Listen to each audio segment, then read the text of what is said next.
obulamu bunyuma obulamu buwooma ekyo tekiriiko awakanya wabula obulamu bunyuma bulamu agugi mazima wuliriza nkuleetedde ekyokuddamu ku ndwadde ez'enjawulo ezituteganya mu bulamu gwe wamma ne tulema okweyagala. JS Medical Hubs bano bakugu mu kujjanjaba ebizimba mu lubuto tujjanjaba hania n'abulira ddala otawanyizibwa ndwadde za lususu ebimmonde ku matu enkovu ezizimbye oba nsundo byonna tubibuzaawo ate nno tetukoma okwo era tujjanjaba ulcers sukaali pressure n'endwadde endala nnyingi abatawanyizibwa mu nsonga z'omukisenge nammwe tetubalekeredde tulina JS body cleanser nga bw'olinywa lino likamula obucaafu bwonna mu mubiri olwo JS immune booster ne lizimba obutaffaali mu mubiri linyweko weetangira okulwalalwala ku JS Medical Hubs eddagala tukozesa lya butonde teririna bulabe yadde. Basebo ne bannyabo mbalamusizaako mu linnya lya Mukama waffe Yesu yenze musawo John Sewanyana wano ku JS Medical Hubs. Njagala okujjukiza ekintu kimu nti obulamu buli mu ngalo zo. By'olya ku sowaani yo oba by'onywa mu kikopo kyo bye bigenda okusalawo onaabeera mulamu oba onaabeera wandwadde. Tukuyita wano ku JS Medical Hubs tukujjanjaba endwadde. Jjukira nti ffe we tujjanjaba ensibuko, tujjanjaba cause, tetujjanjaba symptoms. Tukuyita jangu ojjanjabwe endwadde yo wano ku JS Medical Hubs ojja kuwona mu linnya lya Yesu Kristo. Amina. Tusangibwa Nansana okumpi ne Nansana Business Center oba tufune ku simu zino wammanga noti 7 bisatu nkaga mu 7 bisatu nkaga mu 2 oba noti 772 lwenda chenda mu mwenda noti 29. JS Medical Hubs for health and skin solutions.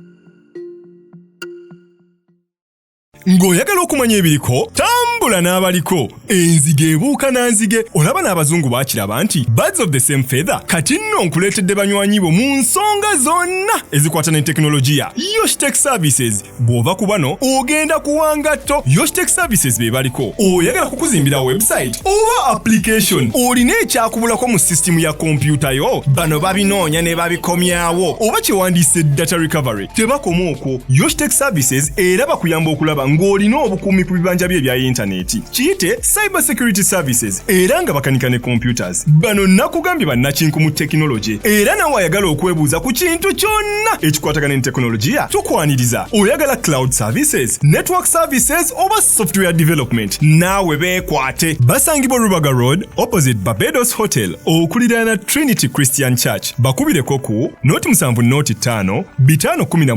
715 oba noti 787 996 667. Yoshtech Services, empowered by innovation. Okay, atubaniriza mwenna abeekumira ku mukutu guno gwa Unique Media atubabuuzaako nti mwasuze mutya mwasibye mutya okusinziira mu time gy'olabidde mu video eno. Samikege mannya gange era nga tuzze tubeeko bye tumalayo, tubeeko bye tusomesa. Omukulu ono si mupya ye Kasirye Alan. Lwaki siteekako Pastor Kasirye Alan lwa nsonga yaŋŋamba takyagala obusumba. Wagamba oli musumba naye tobyagala. Lwadde nkiri banfukako amafuta naye tobyagala. So kyola nkuyita musumba. Olumu ntera omuleeta nga ye kojja musanyusa. So musajja wange tubaawo wadde olumu atera okubulaabula. Waliwo omukyala, waliwo omwami yankubirako nga yagala okwogera nawe nga yagala obeeko oba girlfriend we oba muwala gw'osabira. Namuwe ennamba yakunoonyaako. Yes, yannoonya. Mwakwatagana bulungi. Omuwala eggulo twayogedde. Eggulo omuwala yampadde ne line ya MTN manya ya Airtel. Kwe nina nze sinnamukubira. Omuwala yankubidde ne twogera. Then ne musaba obudde nabadde ne meeting eggulo. Ne musaba nze nnina omukubira kati konzijjukiza bwe nva wano mukubire. Kale nsaba ombulizeewo ku bantu abo. Mbalamusiza nnyo mu linnya lya Mukama waffe Yesu Kristo omwana Katonda omulamu. Erinnya lyange nze Alan Kasirye musanyusa kuba ekisa kya Katonda ndimuweereza. Okuva mu Eden Revival Church ku ttabi ly'e Bukoto emyaka 21 nga ntambula guno gwa 22 ntambula ne Yesu. Era mu mwaka ogujja mu gwokutaano nga 3 nja kuza emyaka 22 nga ndi ne Mukama waffe Yesu. Tebibadde byangu naddala obulamu. In fact kono oba ndikomawo oba sirikomawo anti onsuubiza n'obula wewali obuzibu z'abantu ne bammanja kati njagala nnyo nkugamba nti lw'onooba ofunye omukisa oguddamu okunfuna oba nange lwe nafuna omukisa okudda ku Unique Media nja kwogerako ku testimony yange ey'obulamu bw'obulokozi emyaka 22 naye waliyo testimony nina olugendo lw'empiseemu eno olukambwe lulimu amakuuli olw'enkwe si lubi lwa byakuyiga kubanga nayigiramu okusaba nakolako nze ku radio okumala emyaka 3 nga sisasulwa naye ng'oli yanzija ku radio gye nali nkola ng'alina okunsasula nansasula emyezi egisooka basasula egyo egisooka 3 ejyaggwa ejyaddako teyaddamu kunsasula emyaka 3 ne mutwala mu kkooti nga mbanja miliyoni za 5.8 naye omanyi Shamim Malende yali lawyer wange n'aŋŋamba nti bw'aba musumba muleke agenda tutawanyiza bwereere tebawa ssente nenga ekyo kituufu tebawera ddala ssente kale so nina olugendo lw'obulokozi luwanvu olwo ndoza nina okuwa essaawa nga 2 ojja kuzimba buulireko nze bansibako akandooya nga banzije mu studio njogera bino byenjogera testimony ne bankwata ne bansiba ne bantwala ennaku 3 kasiri abansibye lwaki njogera ku ssente zino money cash nga njogera bwe bamukola ne bwe bakola biki naye nange wendivayo ngambe ntandika okwogera ku byempiseemu wano ku Unique Media ebitondo musajja akubira nagga atukunona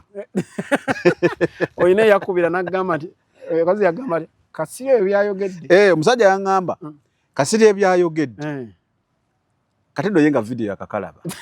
kasiri ebyayogedde bosi wange kasiri ebyayogedde ku bosi wange tukuwadde essaawa ng'obijjeeyo nga atono nga yeewadde obuyinza bungi abasajja bakanga nali njogera waliwo nayogera ku gundi oli owani ku Ishaka na Bisaka Bisaka oyo munankanyo ha omusajja nankubira waliwo yasooka okukola ka video abo banene ba mu government waliwo yasooka okukola ka video ku TikTok awo n'ayogera ebigambo nga mutwalo nenga ne video gyatemyemu eyange nali ne Jeremiah gyatemyemu eyange ne Jeremiah twogera ku birala najja yaako n'ayogera ebintu nga mutwalo ndoza n'akuma omuliro omusajja n'alyoka nkubira n'aŋŋamba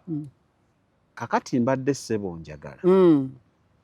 ompa omwami oyo atunnyonnyole kubanze gye nsabira nze ndi munnamagye gye nsabira annyonnyole bye yabadde ayogera kati nga nnyina okulondawo okuwaayo omuntu wange oba okumuprotectinga oba nkafiiremu andijukira mu mawulire waliyo kye tuyita source neezooba n'omusajja neezooba naye nange nja kujja nnyumyemu ebitonotono neezooba naye byonna Mukama atuyamba ne tukola ki ne tubiyitamu naye nze nkiddamu abasumba mufe ku bammwe mufe ku bammwe ng'Abayisiraamu we bafa ku baabwe Abakatuliki we bafa ku baabwe Seventh Day bafa ku baabwe n'Abasamize we bafa ku baabwe Kivola nayagadde nnyo Serwadda yagaye kati tulonde musaalaba kati tuleka lutalo bayombye nalabye gundi nga amulumbye balumba wa bwerere Sereko yamulumbye alumba wa bwerere kati naffe katulonde musaalaba naye omulokole oba osobola bererawo omulokole kubanga ne bali babererawo baabwe kale banange n'ekirala mbasaba abantu b'ennanga wano mugende mubasapootinge kati we mutabasapootinga nze ngenda kubeerawo ntya bo baagala mberewo ntya abalaba baagala mberewo kubanga tolina wojja kyakulya bagamba nti abasajja bange abo be bambeezaawo olumu n'agamba kasente kaako transport mugende musapootinga babuulire nti ffe tuleeta okuleeta abantu bano otuwa transport abamumba wa transport kale si bonna saala ku kyeteekako naye abasinga akati musapootinge nammwe abantu muve ku ebyo mugende mugule amataka shegedde mugende waliwo kati juze yava ebweru nampita naneebaza emirimu emirungi nalyoka nnyumiza nga oyaguze ettaka saidi ze Busunju. Saidi ze Busunju. Gardens waliwo yanguzize ettaka. Mutima nempulire nnako nanga kati kucha nonnanga atunda ettaka. Amataka lwaki ka business tewakawaddo nange nenfuna ku sente. That's true. Okitegedde?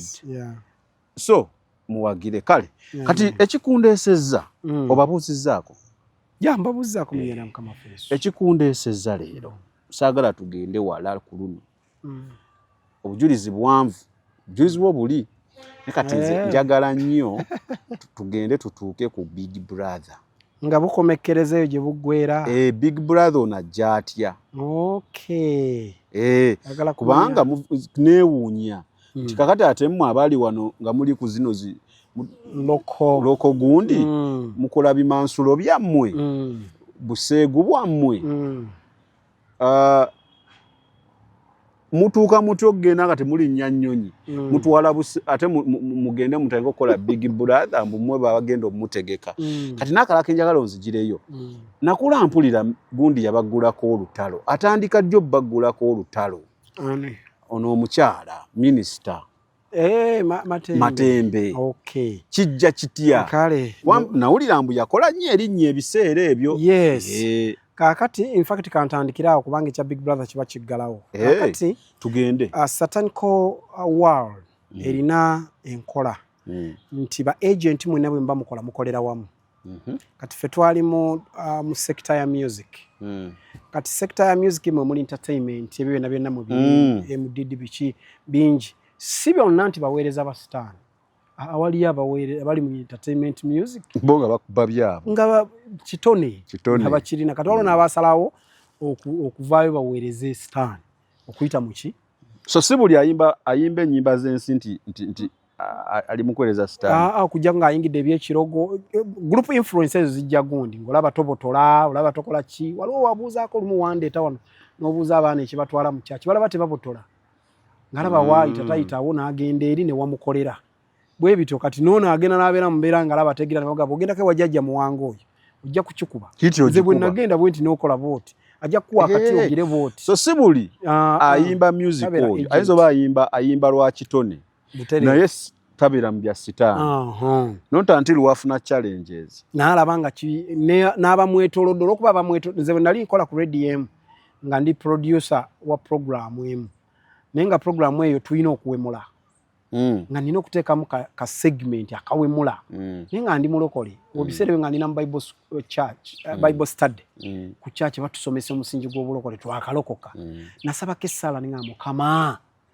nyamba olindeeta obujulizi ndole. Nyamba onzigye mu mulimo guno. Ate sigala nga gwentegeera gwokka manyi gwa radio. Simanyi yo mulala.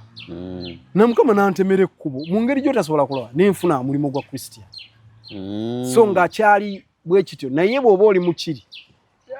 ekyokugira tokigaana ng'ogamba akankole bwe nti so twali tukolagana ne aba fashion and designing kubanga okutambuza emisono kati bino nali nkunyumiza luli nakugamba nti nalabye omuwala ng'ayambadde akantu ninga mbimanyi lwaki aba ayambadde bw'atyo n'okyuka ng'olina okukyuka okole ki otunule ye ali mu kukola mulimu akola innocently oba ng'agenderedde because omwana omuyitako oti mu butuufu nolya kyuka n'okyuka bw'oti ate bw'omukyuka n'akusimayiringira n'okyuka ogenda okukyuka oti nga naye akyusa kati bw'akusimayiringira abanga ali kushuwa nti kati ogenda kyuka kati wano Uganda yalina enkola twalina wano abayimbi be bayitanga biseera ebyo bayitanga abayimbi abazaire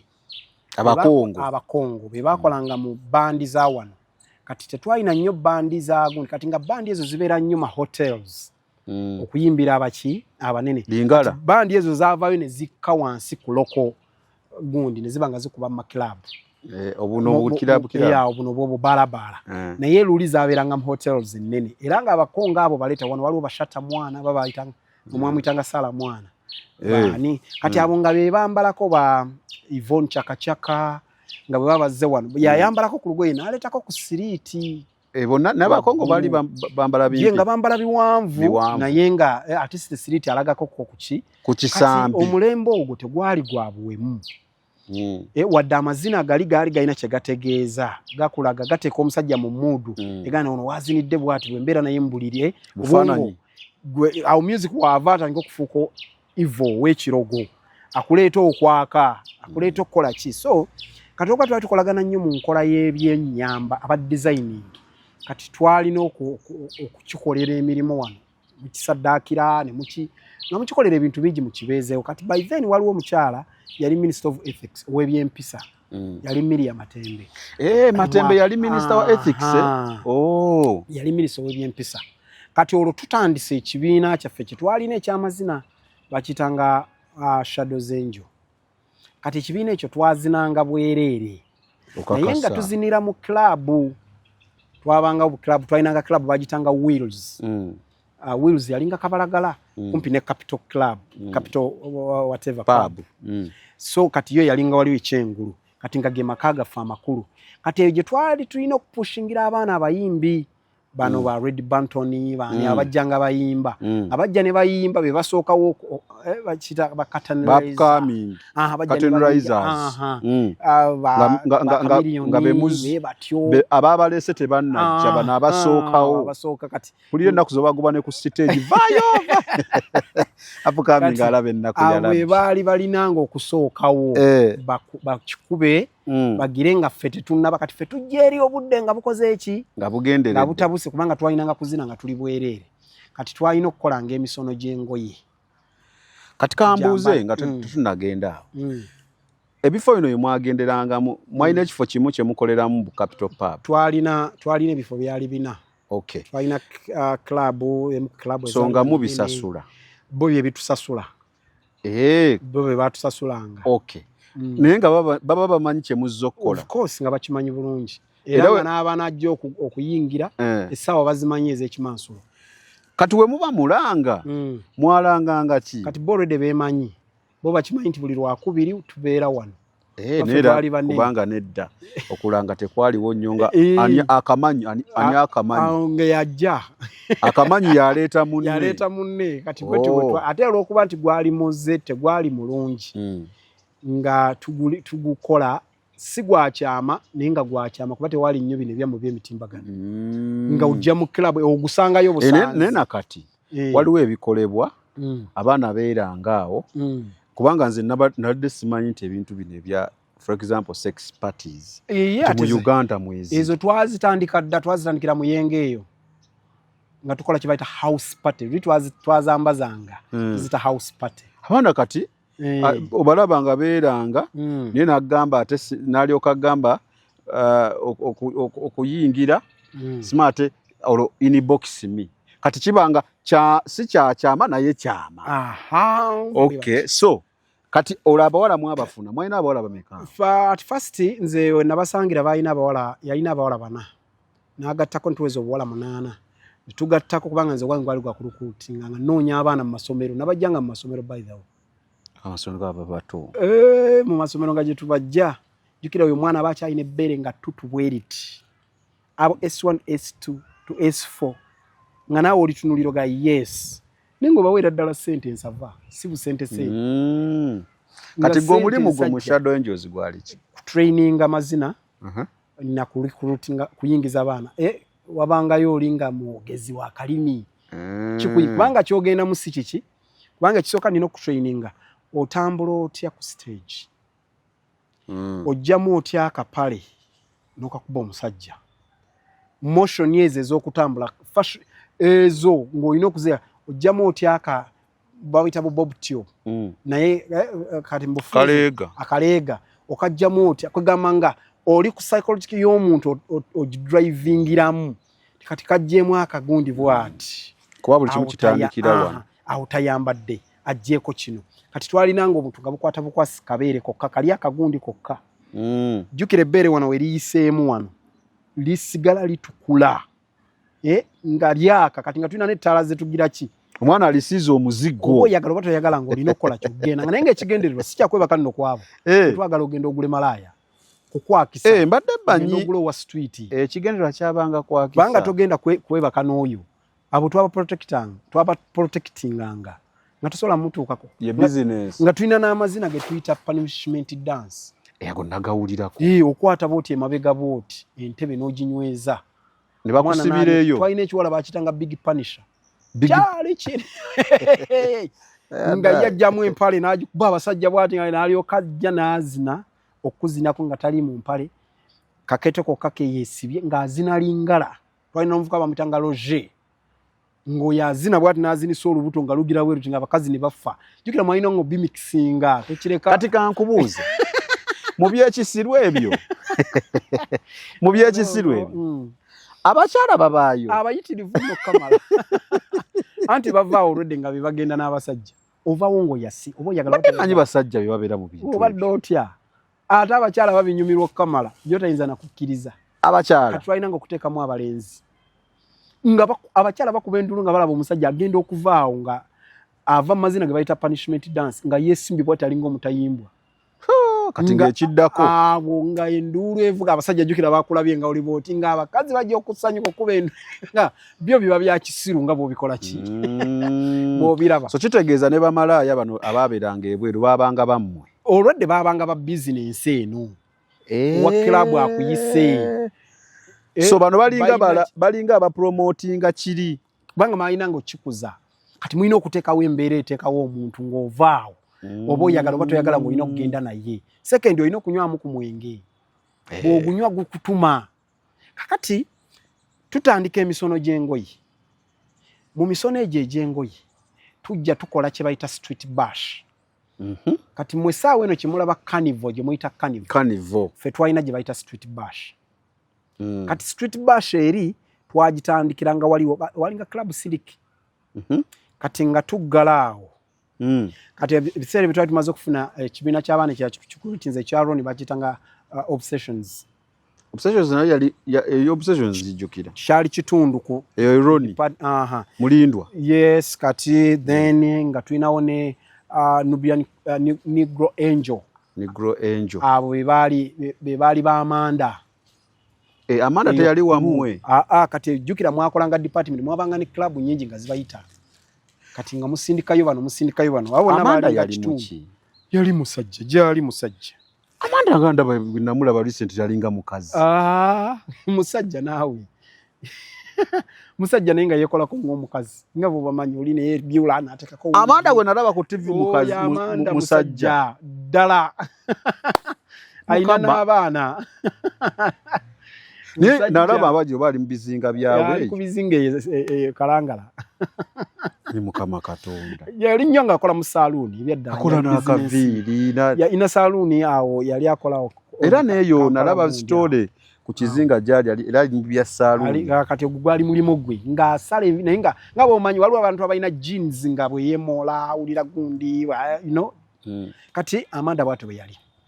kati nga tutandise olwokuba twalina gye twalina clubs nga zikubayita nga tulina ennaku zetukuba mu club siliki tulina ennaku zetukuba muki kati nga tulina gye bayitanga sax pub sax pub awo ngewali radio 1 wansi awo wewaali kati nga tulina okupromotinga obwamalayo bwali nga wano waggulu wano abo abeetunda awo nga tulina eri gye bayita local garden waggulu eri ku Speak Hotel ng'akafa awo nga waliyo bayindi bokka awo nga bebasingayo obungi kati nga naye mulina okuteekayo obwamalaya kati gwali nga kupromotinga buki bwamalaya buno tudde ku street bash bwe tutandika street bash tuleeta abaana abawala baali tebabalabangako jjukira twakoleranga mu kilabu kati tebajjangako wabweru tuleesa abaana be bayita ba Shadows Angel naye ng'eŋŋambo zibadde ziyitingana ziri bazina nga n'amawulire tutandisewo n'olupapula lwa red paper nga tulinamu article ng'eyo gye tuteekerayo obufaananyi bwaffe era nga bakameramani bajja ne bakuba ku show zaffe bakuba shots ezo byakameramani nakubanga omwana bamutuddeko n'aleeta obwo bwe bityo kati nga Roger ateekamu article n'awandiika eringa yaba agent so mu mbeera eyo tuleeta ku kye bayita street bash tujjayo obwana kati twali tupromotinga bwe bayita bupikini oba zamuyita eza beach ng'akapale kafaanana n'akaleega kati twali ku promotion yetunda ki ekyo nti akapale olina okugulayo akapale nkafaanagana n'akaki n'akaleega kati nga abaana bajja ne bazina nga bali bwe batyo mbupale minisita n'akwata abaana bonna n'abaggalira kubanga bawemula ki Minisita yakwata buli omwe yali ku stage. Kati twaleeta wana abasajja nga ba DJ Pin Kenya yo yali mu Kenya nga bo muziki yali DJ twakola empaka za ba DJ kati ng'olitalabangako mwana twalina obuwala twalina kawala kabayitanga Sexy Sue so kati jali Suzanne oyo kati yafuka na aposo mubuliza ali eyo si yali gwe wampa I think so nyinza okuba mumanyi oyo kazi kati wanjiri nnyo yazinanga n'awala mpa ku mizindalo waggulu manyi event ezo twatandikanga siriki yayinanga event ezo ezawabweru ng'azina n'awala mpa ku mizindalo waggulu eri ng'alinga enkima nadda waggulu ku mizindalo n'aziniranga gwe twalina street bash nga ziri nkabaaba nga za ddala si bino ebyagundi kani saaba kati tebalina bye balabye tebalina gwe twalinanga kirikika mwana n'alyoka ayimeri n'agira ati ogunajjamu empale n'agibakasukira kati yali eri waggulu eri ku muzindaalo mulyoka mufa abalabi muli wansi n'olyoka gwe twalinanga ebintu kaakati minisita bambi byamuyisa bubi bwabikwata kati tugenda tugattako omukyalo omulala bamuyita Eva Mbabazi oyo simumanyi Eva Mbabazi najja ayambala akatimba olutuleesa omusono gw'obugoye bwe bayita bu G-string ne P-string kati G-string ekwata bukwasi bakakola nkakwata bukwasi enjetika y'omukyala kyojja okutegeera nga kakumba bumbi wali kakwata bukwasi mu kantu ako bwe kati kati ene walala wonna wuzi njereere kabina kabeera wabweru ng'alina ebbeere bwe lititutu kati eryo katuleeta omusono gw'olugoye olwo naye ne byenkugamba nga tubitekerako saddaaka bisobole okukola mu bantu Eva Mbabazi n'alyoka ayita ku street kati omukyala bwe yanyiga ennyo abaana n'abasiba kaakati twalina obbajjayo ani matembe abaana ne bavaayo bwe bavaayo kati twalina omuloga tumugye mu gundi mu office tumugobe mu office bakati ali mu business ennene gy'atamanyi na gyeraga gyali mu kuzannyirako era ye minisita gwe baasooka okugoba nga minisita president yamugobanga ne president naye tamanyi lwaki amugoba naye yalina omugoba kubanga ate bwe yakwata Eva Mbabazi ne kisukka ninga Eva yali ayisa mu ngabo n'ogandi kati kampite mu kibuga ndoga ekibuga kyonna bweki kati Eva yali tayambala ku event ezo naye nge wasigadde ng'abeera oke bulungi nnyo kati ku luno yajja mu kibuga misana nga bw'onooyita emisana ayambadde ka G-string kokka n'akatimba ku ngulu omubiri gwonna gula nga bw'olaba kati abaana ennaku zino bali mu kibuga kati tebikyabeewuunyisa naye buli tekyaliwo kati kyagugumula nnyo minisita bambi yali alwanirira mpisa zaaki za nsi naye ne tumutabukira naawe wabuuziza ekibuuzo Big Brother tatandikira we mwali mulaba Big Brother yatandikira mu America California gye batandikira kye bayita Big Brother America kati kampuni emu ku kampuni ennene eza TV kati neeyagala ereeta ekintu ekyo mu Africa naye kati ensi eyali eriko mu class gye bayita second world country yali South Africa aba South Africa beeyisa abatali bafirika kubanga olwokuba kyali ky'abazungu nnyo ate bali bulungi naye nga ensi eyo yalina okulogebwa kubanga ekyali ekyama ky'emabega wa Big Brother naddala mu Africa kampuni eno ng'egireeta yali erina kusindika spells kati mugali amateeka aga 10-point plan eza New World Order mulimu etteeka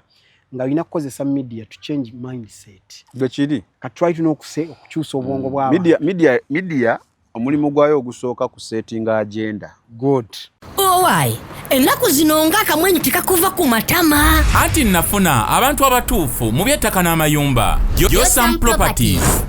bano bakufunira ettaka mu buli sayizi yonna gy'oyagala oyagala lya kyapa oba lya ndagaano oyagala lyakulimirako oba lyakulundirako naawe ayagala ery'okuzimba basangibwa Nansana okumpi ne Nansana Municipal Council bakubire ku ssimu 0748935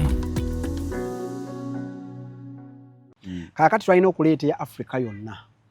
kati ne tujjayo kiri kampuni eri neereeta kiri n'ekireeta wano naye jjukira eno kampuni ekigiyimirizaawo music kati music wa Africa yenna yali emuzannya naye ng'esinga kuzannya w'Abamerika wabaki gundi waba agent bali abaki abakulu kati Africa music wayo yali mutono nnyo owa area eyo ey'obuki kati yaliwo yali loko nnyo waba Nigeria yali so loko nga wa kati nga temuteeka ku mutindo gwayo kati ne baba wa agenda nga yakusindika spells mu bantu eza pornography ez'obuseegu kati baali balina okunoonya abatambulira mu by'obuseegu kati mu kwetolola South Africa nga terina abo erina bano balogo ba kyando kati South Africa yali yakula nnyo mu music naye nga music wabo wa kitegeevu nga si ono wa tugulube kati ate wano Uganda ye eyaniriza buli kimu kyovula abo twali tuletaano nyege kyayanguwa ye yaniriza buli ekijja lye gwanga eritalina terina mpisa mu bintu bya ekijja yo eyaniriza buki bwaniriza kakati abasajja bano ne batunuulira bitwali tukola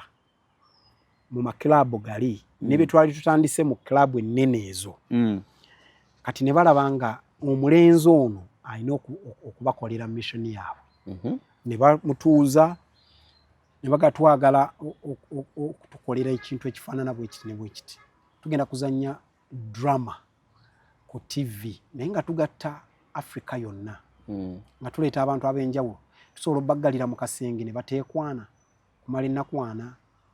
omuntu asobola okugumiikiriza n'ateebaka ku munne ng'amulabako bw'ali obwerere bwe naki kati script yali ntegeke naye nga yabuki nga gwe ne waba ovudde eno ng'ebyaddala toli mu bya buseegu ennyumba tosobola gibeeramu nota okitegedde kati nga tuteeka abantu ku bunkenke bwe butyo obugamba nti naye nsobola okubeera n'omuwala mu luumu emu mu kisenge kimu ne seegatta naye kati nga tuteekerawo abantu nti tekisoboka ne twagala okukulaga nti wadde ow'eggwanga egundi n'eggwanga omukazi asigala mukazi ku musajja kati ye script gye baatuwa nga mpandiike kati naye mugamba ojja kukola booti ne booti bwetu naye kati by then twalina ebizibu byaffe mu spiritual world yaffe gye twakolerangamu nga kizibu kyate kati twalina ekizibu nga tulina amaanyi ge twetaaga okugendako mukama waffe gaalina okugendako ku level gye yali alina okugendako naye nga amaanyi ago galeese gundi embi emugamba olina kwebaka ku maama waakuzaala okole sex naye mission ezo twabanga ne mission enzibu ennyo solojja bamugamba yeebake olina okwebaka ne maama waakuzaala ofune amaanyi ago agatwala Africa yonna so wekijji diru wejjira nga mukyali mu lutalo nga tukyali nga naye kikyamuzitoweredde naye ekyokwebaka ku mulala ebyo bibaddewo bya bulijjo ng'ebisimaamawo kinene naye nga ku relative nga kimusukkako kubanga wano Uganda tulinamu empisa ezo ez'obuntu mwannyoko asigala tofuna na feelings gyali ne maama okugjako ng'oli akutte bukwasi nga alunduze ng'embwa kati waliwo akantu nti Uganda erina empisa waliwo akantu akakali kati kyamuzitowako naye nga ate mission gye bamuwadde kati kiringa kugamba nti waayo muganda wo kiba kizibu ng'olaba kikuzitowerera naye olw'okuba olina okugenda mission ozirimu kati ng'olina okubikola kati obujeemu obwo ne bujja bumuyamba kyokka ne tujja tuweebwa mission ennene eya kampuni eri gye nkugambye ey'okugenda azanye mu Africa yonna kati nga ye mission ye alina kuzannya nti kizibu nnyo tosobola kwebaka na muwala tosobola kubeera na muwala n'oteebaka naye kati nga mission ye alina kwebaka ku muwala oba okitegera kati oba ontegedde nti mu bwongo oba ali eyo anaakitegeera mu bwongo nga bali mu kuzimbamu ekintu nga bw'oyinza okugamba nti nze Sami nsobola okubeera n'omuwala ono ne bukya nga tewali kibaddewo bulungi nnyo kati bo bakulaga nti tosobola kubeera naye ne bukola ki ne bukya kati awo ndoozo ntegedde kati mission ya Roger yali yakutuukiriza kino kubalaga nti tekisoboka era nga bamugamba olina okiteekawo weebake ne gundi olage nti erewa ekintu kyakoze eki kyalemerera sajja yagattagatta naye kyagaana kati nga olw'okuba muzannyo etisa drama gundi naye nga it's a real kubanga aliwo kye tuyita film ne kye tuyita local drama oba ne kye tuyita theatre production oba theatre whatever nti waliwo byokole theatre ekulaga ngero bino bye mulaba busopu bwe mulaba bukulaga naye waliwo kye tuyita local waliwo kye tuyita real drama ng'ogenda kikolanga bwe kikola ki nga tekiri fiction naye nga kirina okubanga bwe kikoze oli eyawandiise nga bwe kiri bakulaga nti motion yeno tugizannyako ne tugikulaga so aba yeebase kwono kituufu aba yeebase naye si bya firimu nti ku flowing script nga bebazanya tebyaliyo ne bazanya lugero so wano bazanya kiriyo teri ku byakuzanya okuleetera kati nga tuyingira mu house nga bwe kirina okuba kati mu kiseera ekyo Katonda n'aba mulungi banga bw'oba obikooyi ne Katonda wakuyingiriramu kati Roger yali abikooye ne byazaakola n'ebirala ebingi bye twali tetumanyi alina bye yakola nga ye nga leader okubeezaawo ekintu kibeerewo kubanga twajjako abaana embaala eyo abalenzi naye nga mission yali etumiddwa abaana basaliddwa mbalo nga bye tulina okuta nga powers zetugenda okusindika mu gundi nga tulina kunoonya abaana abaasalibwa embalo era eyo gye tujja boolanya Columbus abakolanga ku radio bangi bazaka forte baani abo abavubuka tubajje eyo bajje tutandika okuzinanga n'abawala tulage olwo tugenda kutandika ze tuyita prom ku masomero oli ebintu ebiri ebinene nnyo naye nga mulina okukiruka kiveena abawala bamanyire okubeera n'abalenzi mutandika okugenda nga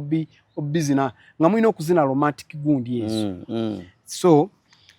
bwe tutyo Roger n'akivaamu atya nti Katonda amuyambiraawo sinza kunnyonnyola nnyo kubanga nze ate by then nali ndi South Africa ngenze kutegeka tulina omutegekera naye nga batunaba tutegeka kuba nze nali omulogo omu ku balogo abakulu nga mulina okukuŋŋaanya olina okuyita dimoni zaawo wonna we muli n'oziyita ne mubeera ku mission egi ono nga kyagenda okukola kiringa kulya bisiyaga amazima gali nti omuntu aliyo ebisiyaga tekiri nnomu wate kuba nga aliwo amaanyi agakukola ki waliwo ekikwambala kati ng'ekyo kye tulina okuyita kijje kyambala omulenzi ono yeebake ku muwala ono kubanga ekyobuntu oyinza okukibeera mu house n'otakikola ki kubanga ndowooza okuva ku olwo mwali muzeemu kirabamu ze mulaba okujjako abeedatinga ne beeyagala awo yaliwo abeedatinga bavaawo ne bafuluma ebweru ne batandikirawo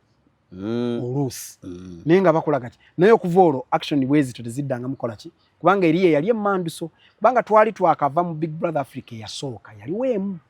yali ya 2002 eyo eyasooka era tebaagimanya nnyo ye yalimu okutegeka house eyo nga bonoogamba nti kihoolo kino katukigire bwe tukigezese tulabe kati eyo yali yaddi gye mwalimu eno yali ya 2003 Big Brother yali byange ekola buli mwaka yalinga ya buli mwaka yes every year kati South Africa 2020 kati jukira twali tuyingide mu kyeti simanyi wano munaabitegera twali tuyingide kye bayita New World Order kati nga ba agent tebalina kutandika kwekweka balina kuvaayo mu lujjudde kati mumanye nti bano baweereza sitaani nga tebakyekweka kati twayingira mu kye bayita New Millennium oba okijjukira Millennium gijjukira si gye baakolera oluyimba kati ebyo byonna okuyingira kati ba agent baali tebakyakkirizibwa kuddamu kwekweka luli baakolanga beekweka nga oline bwakola ekintu kikola ki kati 2000 Big Brother America etandika 2001 Big Brother America etinta 2002 babayinga idea bagireeta mu Africa bazimba house eyo kubanga kyabanga gundi bagizimba ne bakigolamu ne bakola obusengo obwenjawulo ne bateekamu kamera ez'enjawulo na controllinga questions z'ababuuza bla bla bla bakigezesa mu 2002 ne bakiraba nti kisobola okukola ki 2003 ne batuwa mission kati Roger agibuukiramu awo kati agibuukamu twali tusula ku Agnes Pub Agnes Pub ye yabagayitano kagwa Muyenga bw'ova Kabalagala ku gundi otandika gundi ye Muyenga oba ogenda boti club erya amaka gali awo ga kalina gayitano kagwa we babeera ge maka gaabwe gennyini waka waabwe gundi naye nga nnyumba zaabwe kati baayinangako flow za wansi nga gye babeera kati nga mukwano gwa Roger nnyo twayinanga n'omuvubuka bamuyitanga Jeff Chiwa Jeff Chiwa oba kati kati Jeff Chiwa yali akuuma gundi Roger yali bodyguard we owa Roger yes nga yalina n'okuprotectinga abaana abaana bano balimo bakola ki obbakwatako banga ebisajja byayinzanga okukola ate ebintu bya sex bizibu nnyo omuntu ogenda okumaliriza nga akuyingidde nga tokyalina kyakola kati ono yakuuma nga obwana buno butabwebakako kuprotectinga kola omulimu kubanga olede kye bakola singa bamala ne bakwebakirako ku stage n'ofuna sex kubanga lumu bakikolako Big Punisher omusajja yamukwatira ku stage bagenda kati otandika okujja protection yezo tuga bajja kikola abaana jamuyite mabega lole bya ndulu egenda okuvuga etingeraga nti era kale ndiddeko kyenkoze eki kyendidde kati byali kati wetujja okutandika okuprotecting abaana kati bano bakiwa balinga friend bani ba Roger bani kati bwe tutuka mu house Roger yali ayina okujja ku Friday Lwokusatu Katonda amukyalira Lwakusatu ngate ku Lwokusatu akunganyiza abaana bonna kivola Katonda ebyo byakola abantu mugenderere nnyo Yesu buli kye yakolanga yagambanga togamba abantu naye akikolera wali bantu waliwo advertisement esingeeyo tugeze omulema alemulukuse abadde omulema kati atambula osobola okungamba nti otasobola kugenda nga ayogera nti nalema atasobola butayogera era byonna bino ebyamagero bye yakolanga yabaga temubagamba bwe yagiranga abagundi yabaga musoke mufulume mugidde ebweru naye ng'ebweru bajjudde baliwa bwagiranga omufaamu zuukiza nga atambula aleka ku lusedi eri awo nene wakati ne wotayogera nti era tukulaba nga oli mulema nze nja kukubuuza bulaza wawonye okitegedde so kati Yesu yakola bw'atyo ng'akyalira Roger abaana bonna baamala kujja mu house nga bagenda wa ku club okuzina waliwo club bagitanga Tikan Jiggles galinga kabala kansanga so kati oba Galaxy TV jeryo simanyi side zeyo oba radio oba whatever simanyi side yayo wali bisere byali mu DDZ byali mu ki nzujukiza DDZ Uganda eno erina abantu bye batamanyi kati abaana balina kukola mu club naye ku Friday balinye bajje kakati Roger mukama amusinkana Lwakusatu kati twalinamu obuwala bubiri bwe nga bulokole akamu nga ke assistant ka Roger naye wabwe baali balokole era maama we ye mukazi yatusabira tulokoke ebbanga lyonna banga muwala we yali azina ebyo atabyagala n'asabiranga mwana we ne baali na bufe otujjo obulokozi kyovola banti tosirika mukama waga nti sabira abo bali bwe basaba tomanya lunaku ki nkitegera waise n'emyaka 14 nti omukyala yatusabiranga tulokoke nenga tetumanyi naye wa muwala we kati omuwala yali mulokole naye nga jana azina amazina kati noli gwe nagambako yali girlfriend wange nga mwebakako naye nga mulokole naye nga agenda na wangamba yali gundi yali mu worship team nga kulya worship team naye jjukira ekiseera ekyo obulokole tebwali nnyo ku street nga tebuliiwo nga buli nnyo mu makyaki bwe butyo so kati abo baali balokole be baamugamba tugende wa Pastor Kayanja bagenda Pastor Kayanja n'abatuza obulokozi nenga ku Friday obasuubira goli South Africa sina nakyemanyi kigenda mu maaso eno byonna ebigenda mu maaso awo temunnafuna simu tegeka twazirinanga olonga gwe towuliza biri eno anti kakati omuntu wogolinda tomanyi bigenda mu maaso bitegeera kubanga already alina kyali mu kuyitamu tonnamanya gwe kyali ku kiri mission otegekera munna akola ki ajja in fact yali oba alani oyo ye yankubira esimu n'angamba nti ate bana mulokose ku Lwakuna buuza Lwakuna nga bajja Lwakutaano ngenda kuli nyenyonyo omulundi ogusooka mulokose kakati bye biki koze kati nalina okukubira Roger n'angamba ebintu byakyuse kati twalina okuba ne plan bitembera na plan agent temusobola kuba na plan muteeka okuba nga mulina plan yes olabi akugamba nti ndokose response yo yali kijali nze namanya alina mission gyagendako mu church kubanga twazikolanga nemanya nti osanga bwe tuve eno kati tulina gye tukola ki tewanyigamu kugamba leka tumusajja biki byolimu olokose saalina gundi kubanga olwo tonnamanya nti omusajja ali serious nze manyi kubanga nina manyi ekyenjawulo kyali bwatyo bwangamba bwatyo temuga okay katwalina okuyiyaani kati omuzanyo gugenda okukyuka guddayo ku plan B guva ku plan A kati plan B twalina kunoonyaani kati gaya avaawa tunoonye Ray batwalowooza ku Amon ono wa Juliana Kanyomozi kubanga yatambuzanga music waliwo n'omusajja jjajja w'abayimbi bwe batambuzanga music wa Africa kumutwala ebweru owafu wa Uganda kati netulowooza ku oyo baana akola mission naye nga mutiitizimu olwo mulowooza naani already jukira kati mission yeeyise kati mulina okuba twalinanga kkulu y'abantu bemukola nabo kyeza bano mubayiya Roger tamanyi kati kye nayogerako ojjukira wampitako okwogerako ku muyimbi ne kugamba nti waliwo abakola script egenda okutambula ababeera behind the scene be bategeka ki ekigenda okubeerawo kakati ye Roger akivuddemu akugambye ekyo nkikoze eki nanga kati gwe yiiyo omanye ekyokukola okimanyi already nga mulina okutuula n'okubira bano mukole mutinga kati mulowooza kuono ng'onola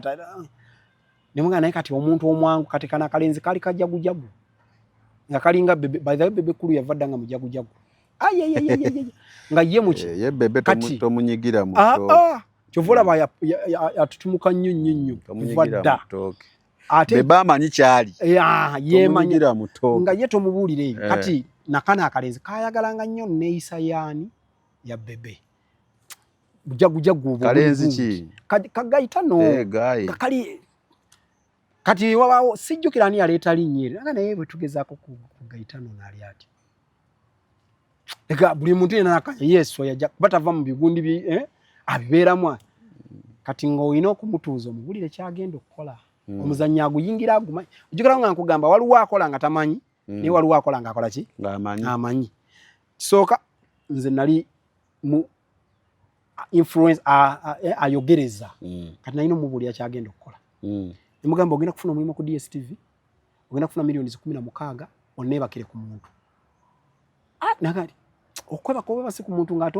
ogenda kunsasula yerenga naye kazannyo olina omwebakako nga kamera zikola ki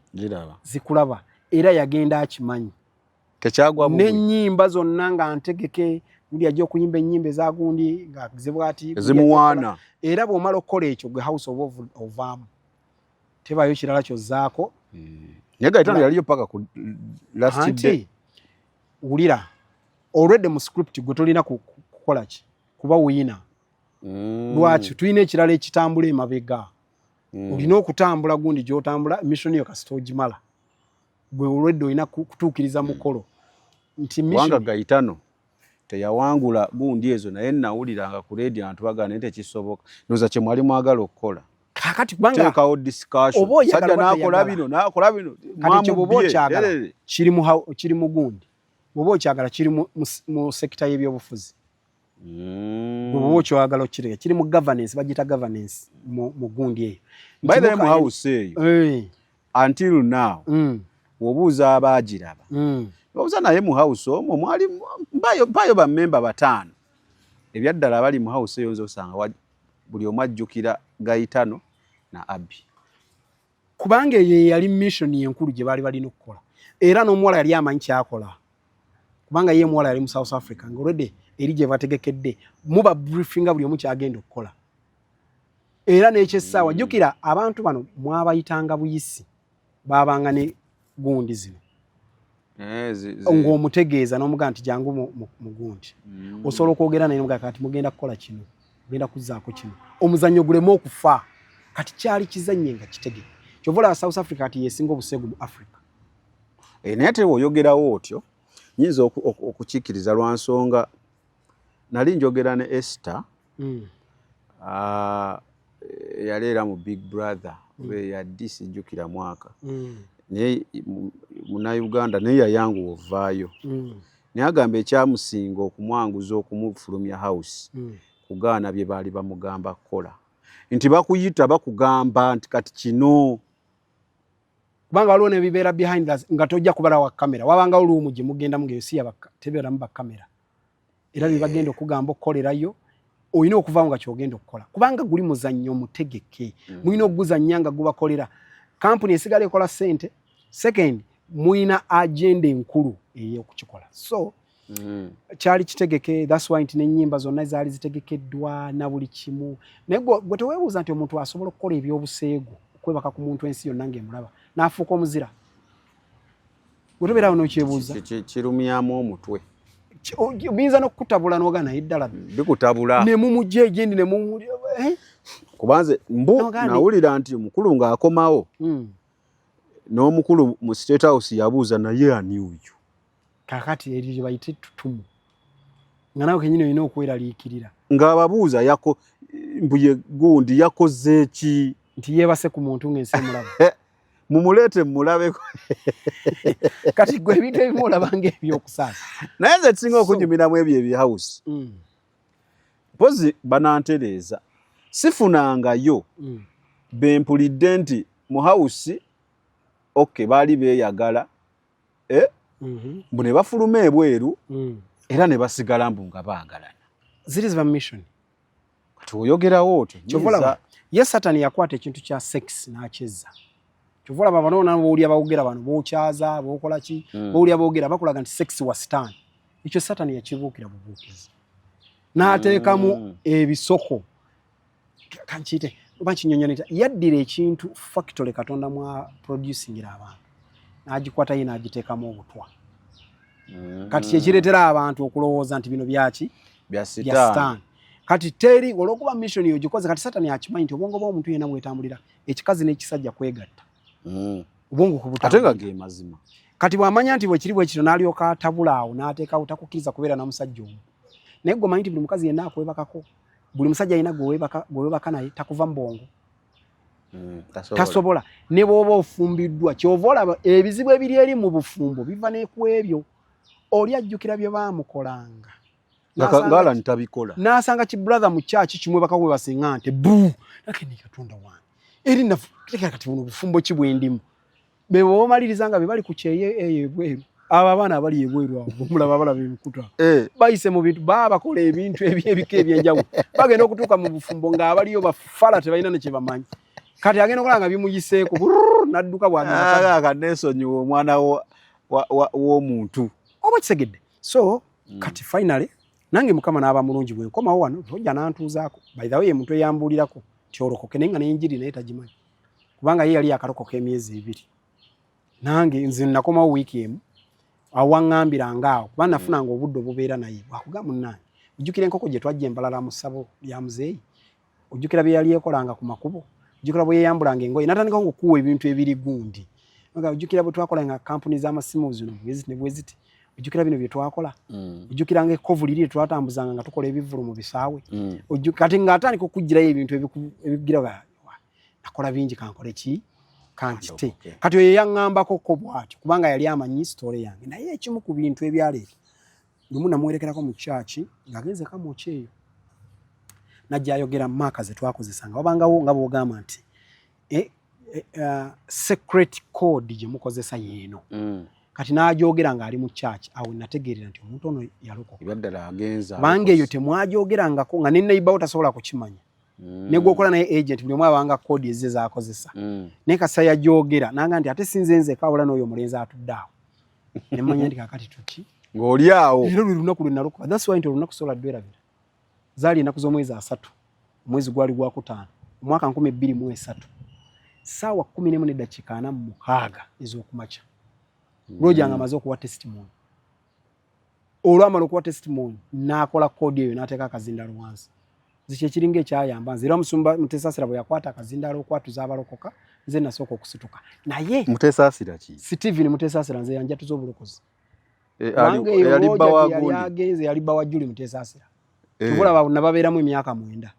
nga bwe bansumba oluvannyuma lw'okulemererwa ekansanga nalemagana so Roja yali agenze kuwa bujulizi kuba yalokokera Lubaga naye nga bamuyita mu kyaki awo obujulizi kati ne muwerekerako nengena nayina omuvugako mutwale motoka ye yali eyononese bwe bityo ziri mutwala mu yange kati eyo gyayogerera ekyama kati waliwo story gye nawulira gye njagala otereeze tumalirize story kye yalimu omwana nawulira abagala Roja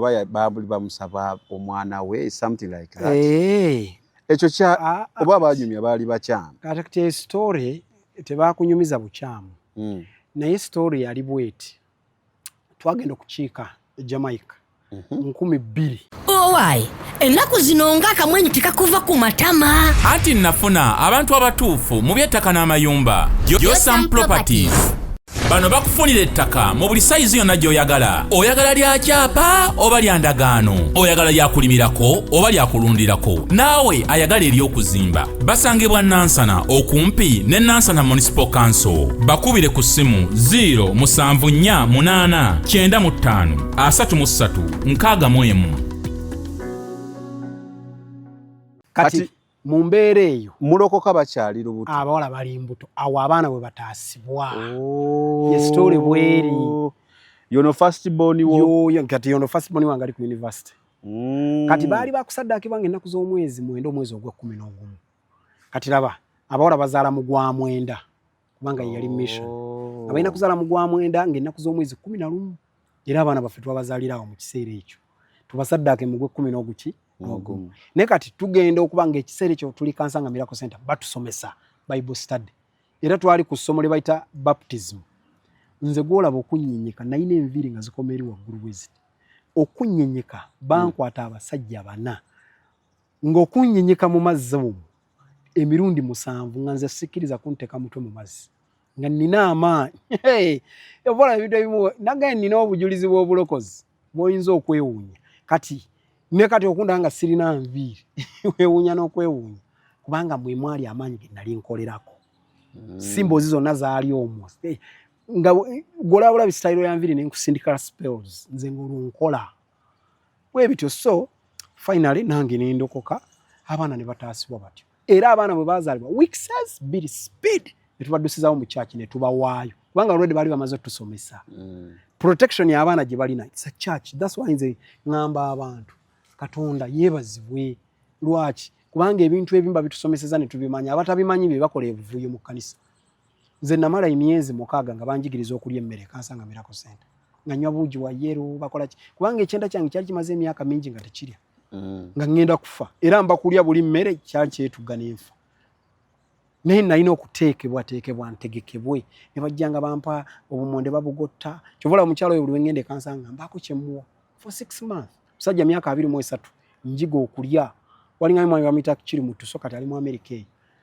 nga antwala n'omuvuko ono gwe mbadde ngira gwe nkubira wa music bamuta Prince George nga akutwala ne bakuwa obuugi bwa yero ne bakubugirira bwe butyo nze nga nnyumira nnyo kati okola emirimu gya church okusinga ekirala so finally mu byonna Satani akola ebintu nga byefaananyiriza ebya Katonda naye omwo mwakolera emirimu gye ngera bw'olaba kiringa muyimbi ng'ayimba nola omuyimbi wa gospel wa secular ng'ayimba ku Yesu nawe noga wamma nno badde bamuwaayiriza ateekawo diversion gwe n'osigala ng'olowooza nti ki bwekiri so mu bufunze bw'atyo Mukama asobola okuyamba nze nga bwe yannyamba naye bwe yannyamba n'endokoka tebyali byangu nalina obugagga nga nina kye bayita ssente kuba nalokoka nina milioni 3 mu Greenland Bank nalokoka nina emmotoka 2 nalokoka nina ennyumba eyeyezza nayo gye nali nagendamu nga nina ennyumba eyaggwa okuzimba naye omusajja yali Kansanga Miracle Center n'angamba buli kye wajja eri sitaani kigenda kuddayo n'angamba n'omwana bw'afa nga tebwewuunya kubanga yali mu mission yaki yamulabe nenga gwe ebintu byatandika okugenda kimu ku kimu kimu ku kimu emmotoka yasooka yatta abooluganda 5 mukwano gwange yava ebonanga njazika ku mmotoka ngende wa muzeeyi wange mu kyalo n'ateekamu abooluganda be ebutende tebava bonna 5 ne bafiirawo eyanonye emmotoka ku makya mpulira ku CBS birango nga balanga bali bakoze ki bafudde ey'okubiri bagibbira ku katikati awo ako kagofu obulamu bwange nakyawa emmotoka ng'ekizinkyaya kiki banzibako emmotoka naye ng'ate ekizibu nali nkimanyi kyava awo ndi mulokole ndi mu kusomesebwa mu Bible study ntambula obulamu bw'obulokole naye nga nkyakutula ddiiru ne club ne Nairobi Breweries ne Afrigo Band kuba nze nali coordinator awo wakati nga nkyakutula ziddiiru ezo nzize kutula ddiiru bampa obukadde bwange 9 Afrigo okuba ekivulu kya Nairobi Breweries era sente zange ne bazimpa bulungi ebyedda byalinga bya check bakusayingira check eyo si bino bya nnaku zino sente muziwa yalinga bwalinzi kugumu kachekeko nkakwata bulungi ngenda okufuluma ebweru mu mmotoka bagibbi ne mpungo manyi okuwunganga nazukuka luvannyuma nnyo ne zijjukira bwe nkubulira ennyumba engenda gye yagenda lwoli nkomyawo ndi kunyumiza obulamu bwange obwo so basically buli kimu kyagenda ne bitandika okugenda buli kintu in fact nasabako essaala egamba bweti nti Mukama nsaba ompe ku bugagga obuva gy'oli kubanga manyi busobola okubeerera nga bwenzize mpulira kubwogera ne Katonda n'aba mulungi nnyo ng'essaala bwe nagisaba n'atandika okumpa amagezi agakola obugagga. Kati olwo ntambuza ebintu mu by'obwakatonda. That's why nti nina essomero bwenkubulira bwe nalifuna era nayo nalina kuwuliriza wanyumiza. Okay, so basically wotyo wolokoka bwenfuko kati essaawa eno myaka 20 abeereyo mugamba nange otugasa otukola bulungi nnyo naye nga we nayita tewali waki wangu. Kati ne mbuno obulamu nze namala mu deliverance emyaka 9 abantu bawulira Alan Kasirye ku gundi awuliraga naye namala emyaka 9 ndi mu deliverance ng'okyali mu sumulula banzija waliwo bataweranga na Apostle Sala nga akuzukusa musabe mufune ekyokulya awo manyira n'okumanya ndi abasumba tebabeera na ssente zibeeraawo babeera naki bwe zijja ziyita muyisi bwe ziti ojoge n'okuba mwamu bali abalina amakanisa gabe babeera naye bano mubasina amakanisa bakuyita kubuulire ayingiriza wano n'agabire n'abamu gwe ng'eyayingidde timusaba kyakulya omaliriza muli mu deliverance omaliza gwe nayita mu ninako kye nalwana nakyo nasiba zipu ne mala emyaka 6 ne ngamba ino zipu nino ginyweza olwo nga batugambye naye ng'okyogerako nnyo kebajje kyankola bubi omuwala yansumuluza zipu yange yankola bubi nali manyi nti nja kubeera mu kanisa nga sirina gwe nkoze eki gwe baseeko abaana abali mu kanisa abo abaana bayaayi abo bali mu baana bakambwe anyway gwe kale so program eno basically njagadde onyonyole ebyo byonyonyodde especially ekintu kya Miriam Matembe minister abatabukira ddi bamugoba naye nga tebamanyi nakumanya kyava ku shows ezo ze twakola eza wabweru ate zitali za munda. Okay, kati ebintu bino akasembayo abantu abazadde bamanyanga abaana bano bibali bakola nedda nze kugambye nedda n'amasimu tegaaliwo ba agent beekwekanga kati nze nabeera agent wa Satani emyaka 23 teri yamanyi ne bazadde bange tebamanyi ne baganda bange bembeera nabo nga tebamanyi naye nga ate bali bajjajja bamanyi naye nga bakimanyi nti okola mu Shadow Angels ekyo nga tebakimanyi nze balabanga bulabi nze lumu taata wange yanzaalukukako kafaaki nafuluma mu Bukedde newspaper papula lwa Bukedde nga nsibye enviiri nga nyambadde ebiteeteeyi bankolako story ya pages 2 nga nina buli kika kya style ya nviiri eza buli kala nga nina ey'omusota nina ey'obusunsu nina eya Christmas nina obweru obuswayiri nina gwe nga nyambadde ebiteeteeyi nenfulumira mu mawulire taata bwe yagalaba nawandika ebbaluwa sizaala mwana afaanana bw'atyo nze si mwana wange nampandikira ebbaluwa nzaalukuse mu kika gwobadde ki naye ng'ovuga emmotoka ey'ebbeeyi naye ng'eka baakuzaalukuka nga byokola golowooza taata wa Kamiliyoni amwagala nnyo oba taata wa gundi balina bye bayitamu naye waliwo wootuuka n'okkiriza nti omwana wange yono nga tolina kyakkola. That's why nze ninayo nze nina sister wange oyo asinga okunjagala ennyo nange gwe njagala ennyo nze nagenda ng'ewuwe nga nsibye enviiri nzija nkyusiza style ey'enjawulo nange ekyo kyali mudongo ali mu bidongo kyeyo tuuka n'okkiriza nti kati ekyo kyali naye nga n'omwami we w'amaanyi nnyo mugumu nga bandeka n'embeerawo ewaka nengira ne bwe bantabukira lwe nabba emmotoka nengenda mu kiraabu nabbawo emmotoka yaabwe etali yiyo etali yange nenjijjawo mu gundi yaabwe nengenda ku beach nensulayo nayo bagenda okujja okuginona ebintu nga binaabeera ebibi ey'omulimu ng'efudde ne banonayo eyaabwe eyawaka bagenda oginona nga teriyo ng'ekisumuzo nakikolamu dda kopi olaba obuyayi bwe nali kugumu baba n'ebisumuluzo nga bamanyi eri safe kumbe wakolamu dda kopi oyitamu nayo buli w'oyagadde nga bagenda okunoonya nga kati ne balaba era awo yankyawa nnyo n'anyiga nnyo yanziza buzza luvannyuma nabba emmotoka yaabwe waka yali mutuufu ne banteekako nga naye njibba nengenda mu club awo yali mutuufu kale bannange gwe mbadde naye ye Pastor Kasirye Alan obujulizi bwo amazima gali nti ababuyigiddemu bangi buyambyeko wangi n'ababunyumiddwa bangi nga banyumiddwa bunyumunya ababwewuunyiza bangi nti naye kino ekintu kisoboka omanyi otegeera nti abantu beewuunya y'omuntu okuyita n'agana naye nedda musajja ebyo bintu byayogera si bituufu tekisoboka kyolaba nze alaba story nina engombo yange towakana nnyo because byowakana tobimanyi tekitegeeza nti nno gwe kyotamanyi tekiriyo. Nze waliwo yankubira essimu ng'agamba lwaki oyogedde ku muntu waffe bw'ati ne bw'ati omumanyi nnyo. Ne mugamba gwe otamumanyi. Namugamba oba olowooza nti omumanyi nnyo akubuulireko kyakola mu kibira buli bwagenda wansi w'akantu akafaanana bwe kati teyaddamu kunkubira na guno gwaka. So abantu abamu ze kye nategeera kiri kimu nti ebintu ebiri mu nsi eno ebyewuunyisa bingi oba tobimanyi bumanya. Naye oli asobola okugamba nti kanyina story gye nabadde ndaba awo omuyimbi omu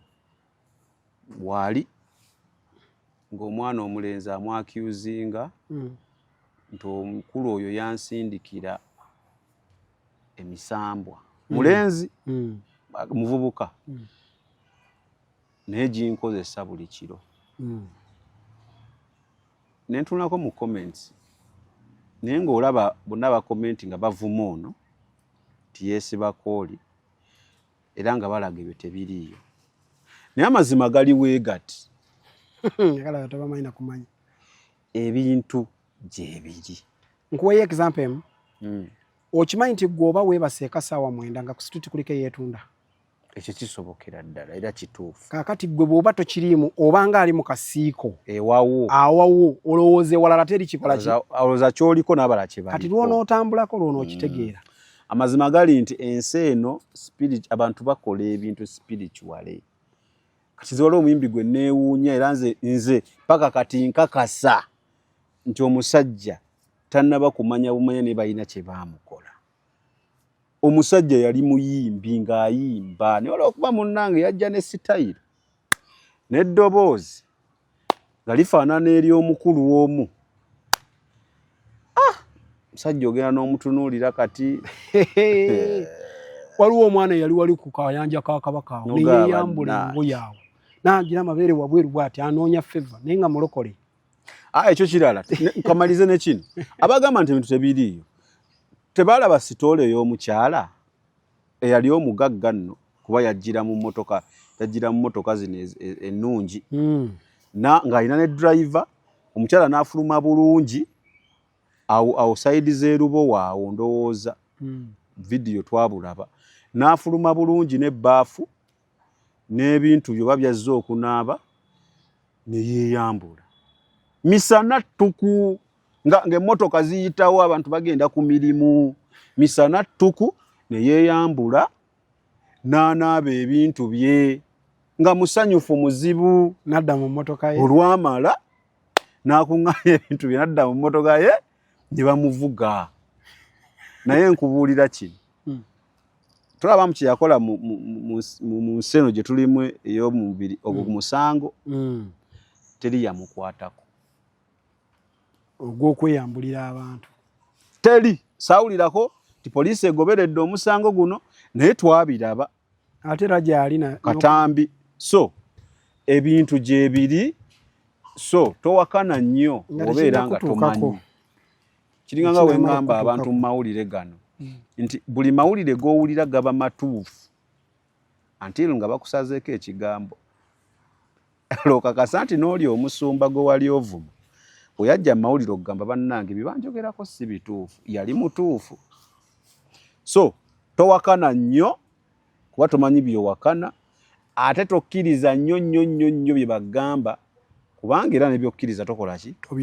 tobimanyi. Wuliriza bujulizi wuliriza muntu funamu ekyokuyiga ebitakwatako bireke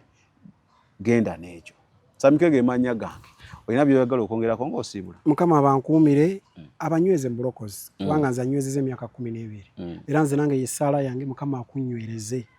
bw'atannalokoka olokoke